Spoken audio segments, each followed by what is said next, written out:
Hello students, this is Rama Pandey in front of you.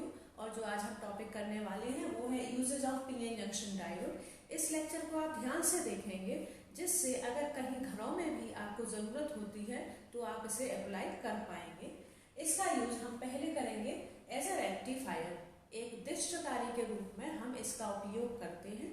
दिष्टकारी का मतलब होता है एक ऐसा अरेंजमेंट जिससे हम जो प्रत्यावर्ती धारा है ऑल्टरनेटिंग करंट एसी, उसको हम दिष्ट धारा डायरेक्ट करंट डीसी में परिवर्तित कर लेते हैं। इसी अरेंजमेंट को, जिससे हम एसी को डीसी में परिवर्तित कर पाते हैं, इसी अरेंजमेंट को हम क्या कहते हैं? रेक्टिफायर। और जिससे हम डीसी को एसी में कन्वर्ट करते हैं उसको क्या कहते हैं? आप सभी अपने घरों में उस अरेंजमेंट को भी यूज करते होंगे जिससे हम डीसी को एसी में कन्वर्ट करते हैं, और वो होता है इन्वर्टर। वो क्या होता है? इन्वर्टर। इन्वर्टर से हम डीसी को एसी में कन्वर्ट करते हैं और रेक्टिफायर से हम एसी को डीसी में कन्वर्ट करते हैं। ये जो रेक्टिफायर होता है इसके दो प्रकार होते हैं। पहला है half wave rectifier. Half wave rectifier अर्ध तरंग दिष्टकारी, और अर्ध तरंग दिष्टकारी जैसा कि इसका नाम है, इसकी हम हाफ वेव को ही रेक्टिफाई कर पाते हैं। इसका मतलब है इसकी हम हाफ वेव को ही एसी की, हम हाफ वेव को ही डीसी में कन्वर्ट कर पाते हैं। तो एक ऐसा अरेंजमेंट जिसमें हम प्रत्यावर्ती धारा की अर्ध तरंग को, आधी तरंग को ही दिष्ट धारा डीसी में परिवर्तित कर पाते हैं, उसको ही हम क्या कह देते हैं? Half wave rectifier. और इसमें हम क्या क्या यूज करते हैं? ये अरेंजमेंट करने के लिए हमने क्या क्या यूज किया है? हमने एक एसी सोर्स ले लिया है। इनपुट क्या है हमारा? एसी, क्योंकि हम एसी को ही डीसी में कन्वर्ट करेंगे। तो इसमें हमने एक एसी सोर्स ले लिया है। एक हमने ट्रांसफार्मर लगा लिया है, ये इसकी प्राइमरी कुंडली है और ये इसकी सेकेंडरी कुंडली है। एक हमने यहाँ पर रोस्टेट लगा दिया है, रेजिस्टेंस का लोड, या अगर ज़्यादा धारा प्रवाहित होती है तो उसको कंट्रोल करने के लिए हमने क्या लगा दिया? एक रोस्टेट प्रतिरोध नियंत्रक, या आप इसको धारा नियंत्रक कह सकते हैं, वो लगा दिया है। हमने इसमें एक पीएन जंक्शन डायोड लगाया है। ये पी है टर्मिनल और ये एन टर्मिनल है, और हमें यहाँ पर डीसी मिल जाती है। हम इनपुट क्या देते हैं? एसी का, तो हमें आउटपुट क्या मिल जाता है? डीसी का। हमने ये बीच में क्या लगाया है? एक ट्रांसफार्मर लगाया है।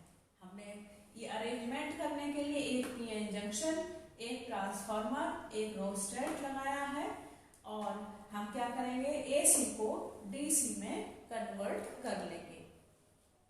तो जैसा कि हमने आपको पीएन जंक्शन के बारे में पहले पढ़ा दिया है, उसकी दो बायसिंग होती हैं। एक होती है पीएन जंक्शन फॉरवर्ड बायसिंग, अग्र अभिनति, और दूसरी होती है पीएन जंक्शन रिवर्स बायसिंग, उत्क्रम अभिनति। तो ये हमने एक पीएन जंक्शन लगाया है। अब ये दो प्रकार से बायसिंग होगी इसकी।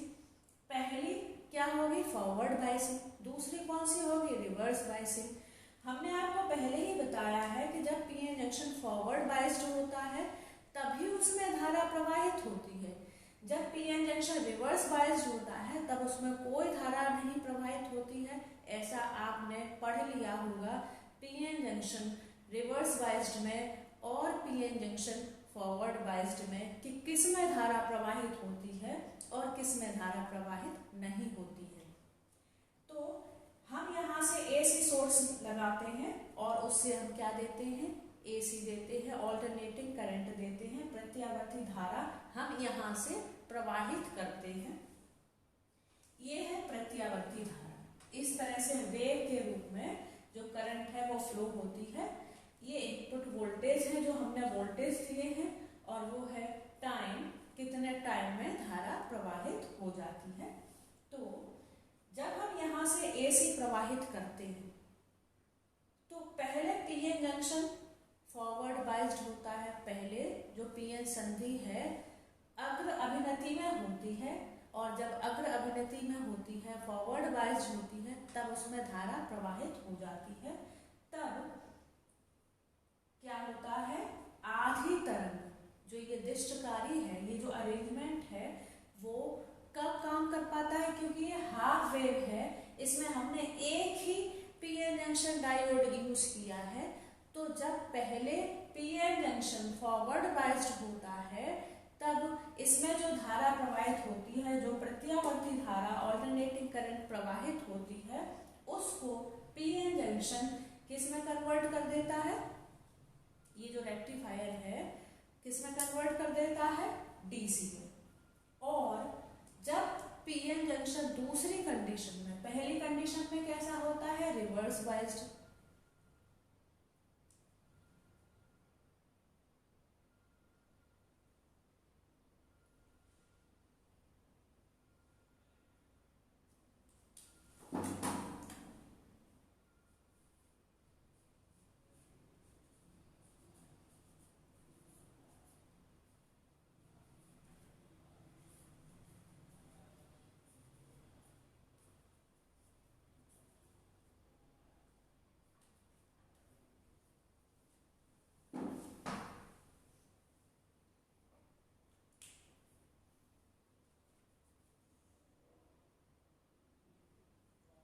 Hello students, this is Rama Pandey in front of you.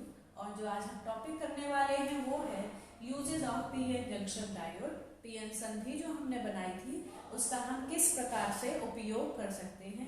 आप इस लेक्चर को ध्यान से देखेंगे, जिससे अगर आपको घरों में भी ज़रूरत होती है तो आप वहाँ पर भी इसको कैसे कैसे अप्लाई कर सकते हैं, यही आप इसमें सीखेंगे। तो हम पहले इसे यूज करेंगे एज अ रेक्टिफायर। हम किस तरह से इसको यूज करेंगे, रेक्टिफायर के रूप में, दिष्टकारी के रूप में। और दिष्टकारी रेक्टिफायर क्या होता है, एक ऐसा अरेंजमेंट होता है जिससे हम जो ऑल्टरनेटिंग करंट होती है, प्रत्यावर्ती धारा एसी कहते हैं जिसे शॉर्ट में, उसको हम डायरेक्ट करंट दिष्ट धारा डीसी कहते हैं जिसे शॉर्ट में, उसमें कन्वर्ट कर लेते हैं। एक ऐसा अरेंजमेंट जिससे हम एसी को डीसी में कन्वर्ट कर पाते हैं, बदल पाते हैं, उसको ही हम क्या कह देते हैं, रेक्टिफायर दिष्टकारी। एसी को डीसी में कन्वर्ट करने के लिए हम किसका यूज करते हैं, रेक्टिफायर का। लेकिन डीसी को अगर एसी में कन्वर्ट करना हो तो हम किसका यूज करते हैं, आप सब इसके बारे में जानते हैं क्योंकि सभी आप यूज करते हैं उस डिवाइस को, उस अरेंजमेंट को सब अपने अपने घरों में यूज करते हैं, जिससे हम डीसी को एसी में कन्वर्ट करते हैं और उसको कहते हैं इन्वर्टर। उसको क्या कह देते हैं, इन्वर्टर। रेक्टिफायर से एसी को डीसी में कन्वर्ट करते हैं और इन्वर्टर से डीसी को एसी में कन्वर्ट करते हैं। इसके दो प्रकार होते हैं, रेक्टिफायर के दो प्रकार होते हैं। पहला होता है हाफ वेव रेक्टिफायर, अर्ध तरंग दिष्टकारी। जैसा कि इसका नाम है, ये हाफ वेव को ही रेक्टिफाई करता है, आधी तरंग को ही परिवर्तित कर पाता है। एसी की आधी तरंग को ये किस में कन्वर्ट कर पाता है, डीसी में। तब हम उसको क्या कह देते हैं, हाफ वेव रेक्टिफायर।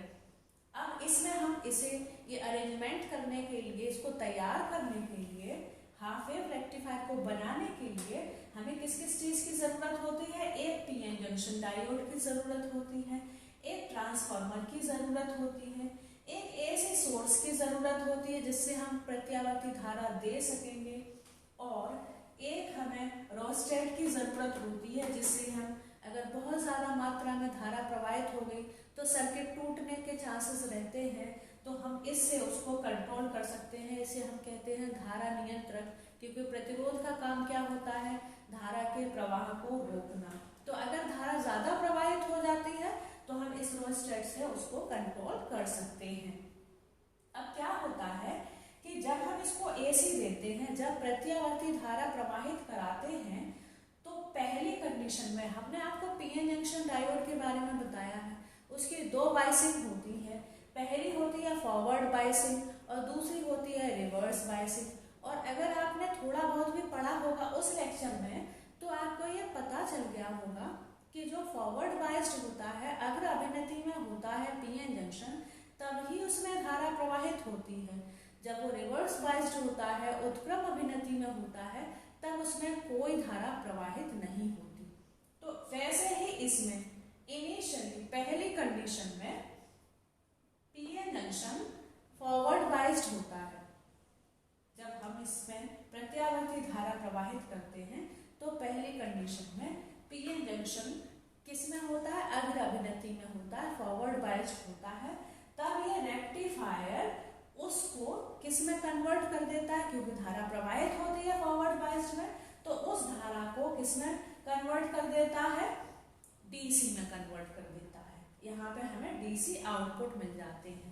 हम क्या करते हैं, इनपुट वोल्टेज देते हैं, अल्टरनेटिव करंट देते हैं, तब हमें क्या मिल जाता है, आउटपुट वोल्टेज मिल जाते हैं। ये है हमारी पहली वेव, पहली आधी वेव, और ये है दूसरी आधी वेव, दोनों मिलकर एक पूरी तरंग बनती है।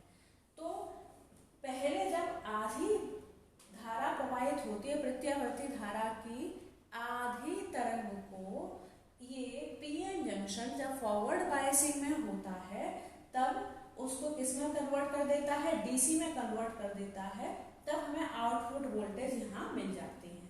लेकिन दूसरी कंडीशन में जब पीएन जंक्शन फॉरवर्ड बायसिंग में नहीं होता है, रिवर्स बायसिंग में होता है, और रिवर्स बायसिंग में कोई धारा प्रवाहित होती ही नहीं है, तो रेक्टिफायर किसी को कन्वर्ट भी नहीं कर पाता है। जब धारा प्रवाहित होगी तभी तो वो उस धारा को एसी से डीसी में कन्वर्ट कर पाएगा। जब धारा प्रवाहित ही नहीं होगी तो वो कैसे कन्वर्ट कर पाएगा। तो दूसरी कंडीशन में जब पीएन जंक्शन रिवर्स बायसिंग में होता है, उत्क्रम अभिनति में होता है, तब कोई धारा प्रवाहित नहीं होती, इसीलिए दूसरी आधी तरंग परिवर्तित नहीं हो पाती है डीसी में। इसीलिए इसको क्या कह देते हैं, हाफ वेव रेक्टिफायर, अर्ध तरंग दिष्टकारी। इनिशियली जब प्रत्यावर्ती धारा इसमें प्रवाहित की जाती है, एसी प्रवाहित की जाती है, तब पीएन जंक्शन पहली कंडीशन में फॉरवर्ड बायस्ड होता है, अग्र अभिनति में होता है, तब धारा प्रवाहित होती है, तो ये रेक्टिफायर उस धारा को पहली कंडीशन में उस धारा को किसमें परिवर्तित कर देता है, डीसी में कन्वर्ट कर देता है। लेकिन जब दूसरी कंडीशन में पीएन जंक्शन रिवर्स बायसिंग में होता है, उत्क्रम अभिनति में होता है, तब कोई धारा प्रवाहित ही नहीं होती, तो ये रेक्टिफायर उस धारा को डीसी में कन्वर्ट नहीं कर पाता है। इसीलिए इसको कहते हैं हाफ वेव रेक्टिफायर, क्योंकि ये सिर्फ आधी तरंग को ही परिवर्तित कर पाता है, एसी को डीसी में कन्वर्ट कर पाता है। दूसरी आधी तरंग में कोई धारा प्रवाहित होती ही नहीं है, क्योंकि पीएन जंक्शन रिवर्स बायस्ड होता है, इसीलिए वो उसको कन्वर्ट नहीं कर पाता है। इसीलिए इसको कहते हैं अर्ध तरंग दिष्टकारी।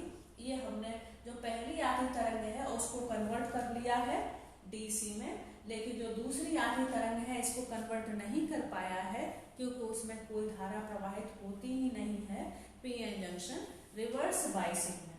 इसमें जो फ्रीक्वेंसी होती है इनपुट वोल्टेज की, हम जितना इनपुट वोल्टेज देते हैं उतना ही आउटपुट वोल्टेज भी हमें मिल जाता है। मतलब ये कि पहली कंडीशन में जब पीएन जंक्शन फॉरवर्ड बायस्ड होता है, तब जितनी एसी प्रवाहित होती है उस पूरी एसी को हम किस में कन्वर्ट कर पाते हैं, इसके द्वारा डीसी में। लेकिन दूसरी आधी तरंग को हम कन्वर्ट नहीं कर पाते हैं, क्योंकि पीएन जंक्शन रिवर्स बायस्ड होता है और उसमें कोई धारा प्रवाहित नहीं होती है, इसीलिए धारा को परिवर्तित भी नहीं किया जा सकता है। तो एक ऐसा अरेंजमेंट जो एसी की हाफ वेव को ही, आधी तरंग को ही परिवर्तित कर पाता है डीसी में, उसी को हम कह देते हैं हाफ वेव रेक्टिफायर, अर्ध तरंग दिष्टकारी। दूसरा प्रकार है फुल वेव रेक्टिफायर, पूर्ण तरंग दिष्टकारी। और जैसा कि हमने हाफ वेव में क्या किया था, आधी तरंग को ही रेक्टिफायर कर पाया था, आधी तरंग को ही परिवर्तित कर पाया था एसी से डीसी में। लेकिन इसमें हम क्या करते हैं, पूरी तरंग को, जो ऑल्टरनेटिव करंट होती है उसकी फुल वेव को हम रेक्टिफायर कर पाते हैं, चेंज करवाते हैं, कन्वर्ट कर पाते हैं डीसी में। इसीलिए इसको क्या कह देते हैं, फुल वेव रेक्टिफायर, जिसमें हम प्रत्यावर्ती धारा को पूर्ण रूप से दिष्ट धारा में परिवर्तित कर पाते हैं। इसी अरेंजमेंट को हम क्या कहते हैं, फुल वेव रेक्टिफायर। इसमें हमने क्या लिया है, एक ट्रांसफार्मर लिया है, ये हमने क्या लिया है, एक ट्रांसफार्मर लिया है, हमने 2 पीएन जंक्शंस लिए हैं। पिछले वाले में हमने क्या लिया था, एक पीएन जंक्शन डायोड लिया था, लेकिन इसमें हमने 2 लिए हैं, एक को D1 और दूसरे को D2 से रिप्रेजेंट किया है।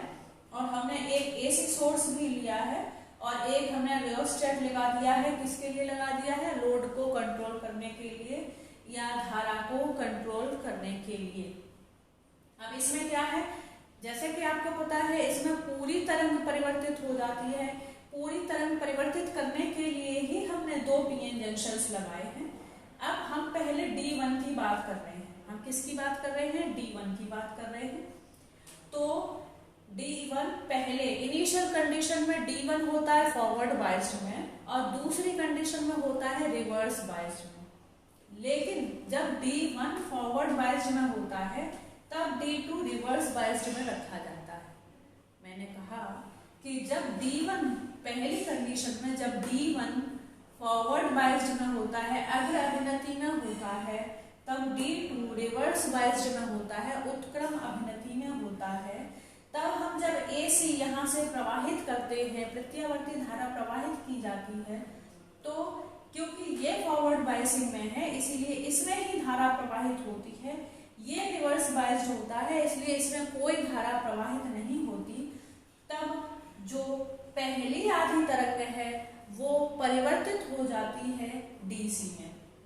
इनिशियली जब D1 होता है फॉरवर्ड बायस्ड में, D2 होता है रिवर्स बायस्ड में, तब हम जब प्रत्यावर्ती धारा प्रवाहित करते हैं तो उसकी आधी तरंग हाफ वेव रेक्टिफाई हो जाती है। क्योंकि D1 में धारा प्रवाहित होती है, D2 में धारा प्रवाहित नहीं होती, तो उसी धारा को ये रेक्टिफायर किसमें कन्वर्ट कर पाता है, आधी तरंग को किसमें कन्वर्ट कर पाता है, DC में कन्वर्ट कर पाता है। ये हमने इनपुट वोल्टेज दिए हैं प्रत्यावर्ती धारा की। ये पूरी एक तरंग यहाँ पर कंप्लीट होती है, तो उसको जब D1 फॉरवर्ड बायस्ड में होता है, D2 रिवर्स बायस्ड में होता है, D2 में कोई धारा प्रवाहित नहीं होती, तो D1 जो कि फॉरवर्ड बायसिंग में है, ये धारा प्रवाहित होने की वजह से इसको किसमें कन्वर्ट कर देता है, DC में कन्वर्ट कर देता है। आधी तरंग को किसमें कन्वर्ट कर दिया है, DC में कन्वर्ट कर दिया है। ये आउटपुट वोल्टेज हमें मिल गए हैं D1 के लिए, क्योंकि D1 किसमें है, फॉरवर्ड बायसिंग में है, अग्र अभिनति में है, तो इसमें धारा प्रवाहित होगी। तो ये रेक्टिफायर आधी तरंग को किसमें कन्वर्ट कर देगा, DC में। हमारे आउटपुट वोल्टेज यहाँ पर मिल जाएंगे। कब मिल जाएंगे, जब AC प्रवाहित करने पर D1 फॉरवर्ड बायसिंग में है, D2 रिवर्स बायसिंग में है, आधी तरंग को ये D1 क्योंकि इसमें धारा प्रवाहित होगी किसमें कन्वर्ट कर देगा, ये रेक्टिफायर D1 आउटपुट वोल्टेज में कन्वर्ट कर देता है। इस AC वोल्टेज को DC वोल्टेज में कन्वर्ट कर देता है। पहली कंडीशन में हमने D1 को फॉरवर्ड बायसिंग में और D2 को रिवर्स बायसिंग में रखा था। तब हमने आधी तरंग को रेक्टिफाई कर लिया था, AC की हाफ वेव को हमने किसमें कन्वर्ट कर लिया था, DC में कन्वर्ट कर लिया था। अब हम दूसरी कंडीशन में D1 को रिवर्स बायसिंग में रखेंगे और D2 को फॉरवर्ड बायसिंग में रखेंगे। D1 किस में रहेगी, उत्क्रम अभिनति में, और D2 किस में रहेगा, अग्र अभिनति में। फिर से जब इसमें AC प्रवाहित करेंगे तो जो D1 है उसमें कोई धारा प्रवाहित नहीं होगी क्योंकि ये किसमें है, रिवर्स बायसिंग में है। D2 में धारा प्रवाहित होगी क्योंकि ये किसमें है, फॉरवर्ड बायसिंग में है। और जब D2 में धारा प्रवाहित होगी तो ये रेक्टिफायर क्या करेगा, उस धारा को किसमें कन्वर्ट कर देगा, DC में परिवर्तित कर देगा, दिष्ट धारा में परिवर्तित कर देगा।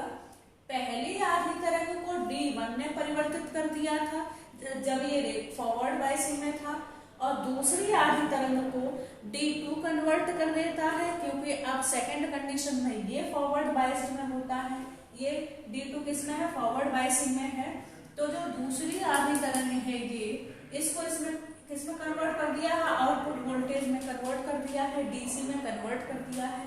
जो पहली आधी तरंग थी उसको D1 ने कन्वर्ट कर दिया था आउटपुट वोल्टेज DC में क्योंकि तब ये किसमें था, फॉरवर्ड बायसिंग में।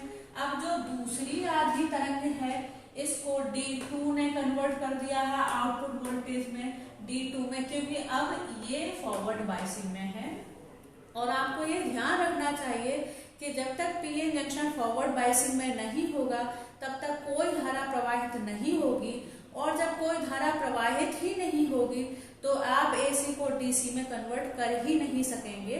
इसीलिए हाफ वेव में जब हमने एक डायोड लगाया था तो उसने आधी तरंग को परिवर्तित कर पाया था, क्योंकि पहली कंडीशन में वो फॉरवर्ड बायसिंग में था जिसमें ही उसने धारा प्रवाहित करी थी, और दूसरी में वो रिवर्स बायसिंग में था तो कोई धारा प्रवाहित ही नहीं हुई, तो उसने कन्वर्ट भी नहीं कर पाया। इसमें हमने दो डायोड लगाए हैं, जिससे पहली कंडीशन में पहला डायोड फॉरवर्ड बायसिंग में है और दूसरा डायोड रिवर्स बायसिंग में है। तो सिर्फ जो फॉरवर्ड बायसिंग में है वही उसी में धारा प्रवाहित होती है, तो उसी धारा को ये रेक्टिफायर कन्वर्ट कर पाता है डीसी में। दूसरी कंडीशन में जब ये फॉरवर्ड बायसिंग में होता है D2, तब ये रिवर्स बायसिंग में होता है, तब जो दूसरी आधी तरंग होती है धारा प्रवाहित होती है D2 में, तब ये रेक्टिफायर उस आधी तरंग को भी किस में कन्वर्ट कर देता है, डीसी में कन्वर्ट कर देता है।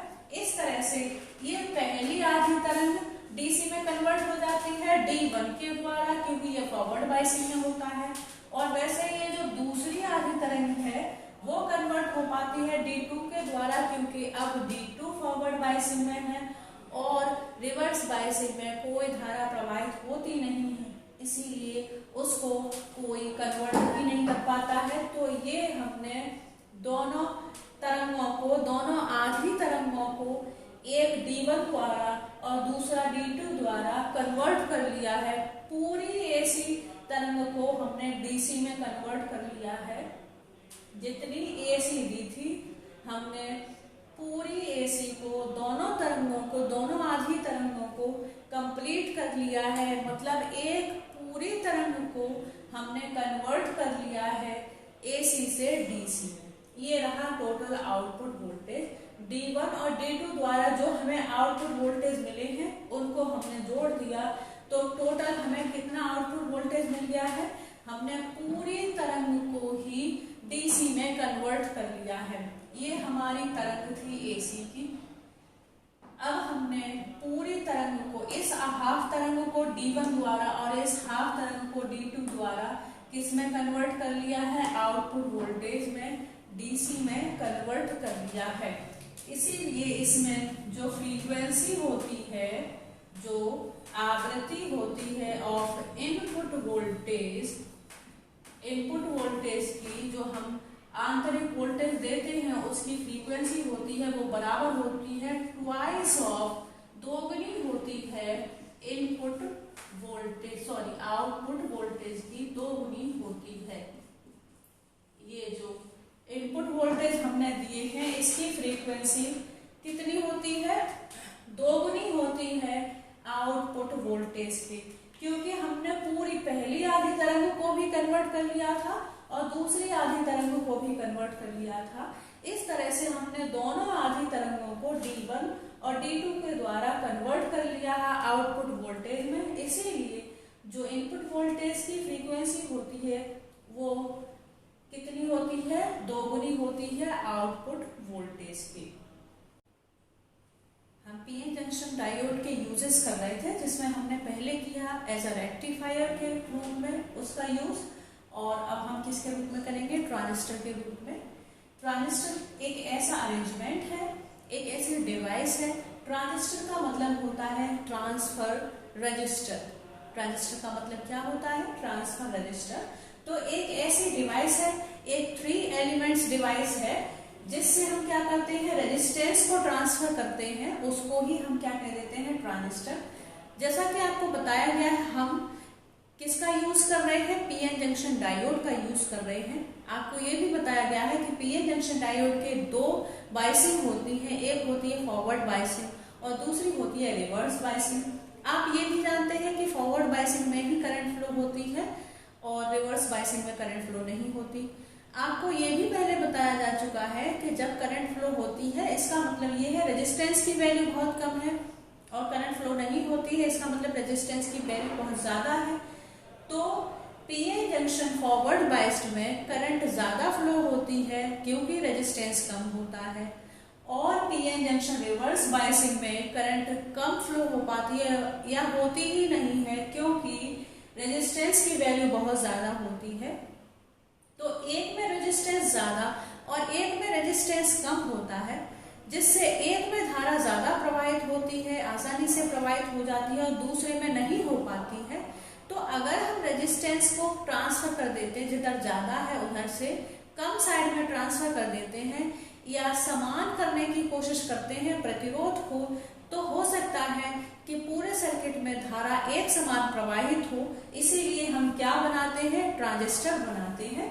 एक 3 एलिमेंट्स डिवाइस है जिससे हम रेजिस्टेंस को ट्रांसफर करते हैं, उसको ही क्या कह देते हैं, ट्रांजिस्टर कह देते हैं।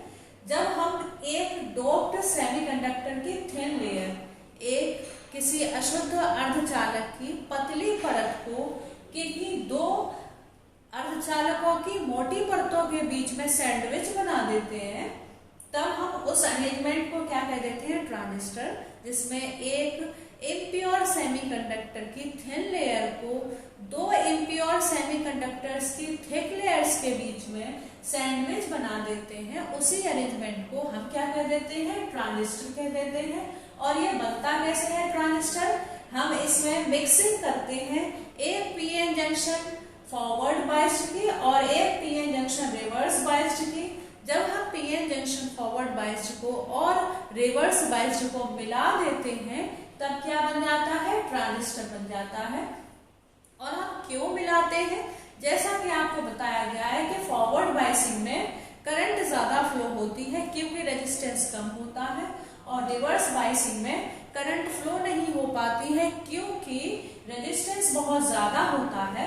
तो हम इन दोनों को मिला के ट्रांजिस्टर बना देते हैं, जिससे हम जिधर ज्यादा है रेजिस्टेंस उधर से कम साइड में ट्रांसफर कर सकें, जिससे अगर रेजिस्टेंस एक समान हो जाता है, प्रतिरोध एक समान हो जाता है, तो पूरे अरेंजमेंट में जो करंट फ्लो होगी वो भी यूनिफॉर्म हो सकती है। इसीलिए हम क्या बनाते हैं, ट्रांजिस्टर। कैसे बनाते हैं, पीएन जंक्शन फॉरवर्ड बायस को और पीएन जंक्शन रिवर्स बायस को मिला के हम ट्रांजिस्टर बना देते हैं। अब इसके जो 3 एलिमेंट होते हैं, जैसा कि आपको पहले बताया है, 3 एलिमेंट्स होते हैं। हमने एक इम्प्योर सेमीकंडक्टर की थिन लेयर ली है, एक क्या ली है, इम्प्योर सेमीकंडक्टर की थिन लेयर ली है, और उसको किसके बीच में बना दिया है, 2 इम्प्योर सेमीकंडक्टर्स के थिक लेयर्स के बीच में सैंडविच बना दिया है। तो कितनी लेयर्स हो गई, 3 लेयर्स हो गई। तो ये जो 3 लेयर्स हैं वही इसके 3 एलिमेंट्स होते हैं, जिसमें पहला एलिमेंट है उसको हम कह देते हैं एमीटर, उत्सर्जक कहते हैं। इसको क्या कह देते हैं, उत्सर्जक, एमीटर। और इसका काम क्या होता है, हम एक थिक लेयर लेते हैं, एक इम्प्योर सेमीकंडक्टर की थिक लेयर लेते हैं, अशुद्ध अर्धचालक की मोटी परत लेते हैं, जिससे वो क्या करता है, मेजॉरिटी चार्ज कैरियर को उत्सर्जित करता है। जो बहुसंख्यक आवेश वाहक होते हैं उसको उत्सर्जित करने का काम ही किसका होता है, उत्सर्जक का। मेजॉरिटी चार्ज कैरियर्स को इमिट करने के लिए हम एक थिक लेयर ले लेते हैं एमीटर की। और दूसरा एलिमेंट होता है बेस, जिसको हम किससे रिप्रेजेंट करते हैं, बी से रिप्रेजेंट करते हैं। और इसकी हम एक थिन लेयर ले लेते हैं, एक पतली परत ले लेते हैं अशुद्ध अर्धचालक की। और इसका काम क्या होता है, एमीटर को और कलेक्टर को जोड़ना। ये एक मीडिएटर का काम करता है। बेस किसका काम करता है, मीडिएटर का काम करता है। जो 2 थिक लेयर्स हैं उसके बीच में जो थिन लेयर है वो हम किस लिए लगाते हैं, ताकि वो दोनों थिक लेयर्स को जोड़े रखे, और उस थिन लेयर को ही, अशुद्ध अर्धचालक की पतली परत को ही हम क्या कह देते हैं, बेस कह देते हैं, जिसका काम होता है संग्राहक और उत्सर्जक को जोड़ना, एमीटर और कलेक्टर को जोड़ना। और जो तीसरा एलिमेंट है हमारा वो है कलेक्टर, ये है संग्राहक, और इसको हम किससे रिप्रेजेंट करते हैं, सी से रिप्रेजेंट करते हैं। इसकी भी हम एक थिक लेयर ले लेते हैं, एक thick layer of impure semiconductor, एक अशुद्ध अर्धचालक की मोटी परत को इसलिए लेते हैं जिससे जो उत्सर्जक द्वारा उत्सर्जित होते हैं बहुसंख्यक आवेश वाहक जो इमिट होते हैं मेजॉरिटी चार्ज कैरियर्स, इमीटर के द्वारा उसको ये कलेक्ट करने का काम करता है, एकत्रित करने का काम करता है, संग्रहित करने का काम करता है। इसीलिए इसको क्या कहते हैं, संग्राहक। इसका काम क्या होता है, मेजॉरिटी चार्ज कैरियर्स जो इमिट होते हैं इमीटर से, उसको कलेक्ट करना, उसको एकत्रित करना, उसको संग्रहित करना। तो इसकी हम एक मोटी परत अशुद्ध अर्धचालक की ले लेते हैं जिससे वो संग्रहित कर पाए।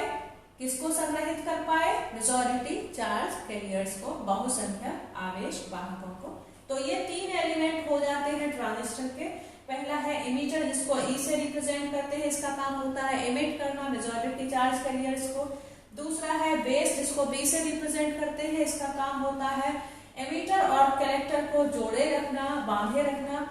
और कलेक्टर है तीसरा एलिमेंट जिसको हम सी से रिप्रेजेंट करते हैं और इसका काम होता है जो एमीटर से उत्सर्जक से जो उत्सर्जित हुए हैं बहुसंख्यक आवेश वाहक उसको कलेक्ट करना, उसको एकत्रित करना। तो ये 3 एलिमेंट्स होते हैं एक 3 एलिमेंट्स डिवाइस के, जिसको हम क्या कहते हैं, ट्रांजिस्टर। जिसका यूज हम किस लिए करते हैं, रेजिस्टेंस को ट्रांसफर करने के लिए। और इसको बनाते कैसे हैं, पीएन जंक्शन फॉरवर्ड बायसिंग को और पीएन जंक्शन रिवर्स बायसिंग को मिलाकर हम क्या बना देते हैं, ट्रांजिस्टर बना देते हैं। इस लेक्चर के डिटेल्ड नोट्स मैं आपके ग्रुप में और यूराइज पोर्टल पर भी अपलोड कर दूंगी। आप इसको ध्यान से पढ़ें क्योंकि अब तो आप ये समझ ही गए होंगे कि इन सभी टॉपिक्स का यूज आपके दूसरे सब्जेक्ट्स में भी है। तो अगर आप ध्यान से पढ़ते हैं तो आपकी अच्छी प्रिपरेशन हो जाएगी। इन सबों को आप अपने घरों में भी यूज कर सकते हैं। कोई कमी आ गई आपके जो इंस्ट्रूमेंट्स हैं घरों में, उनको भी सही कर सकते हैं। इसीलिए ध्यान से पढ़ें इन सभी टॉपिक्स को और कोई क्वेरी होने पर मुझे बताएं, मुझे अपनी प्रॉब्लम सेंड करें। Thank you.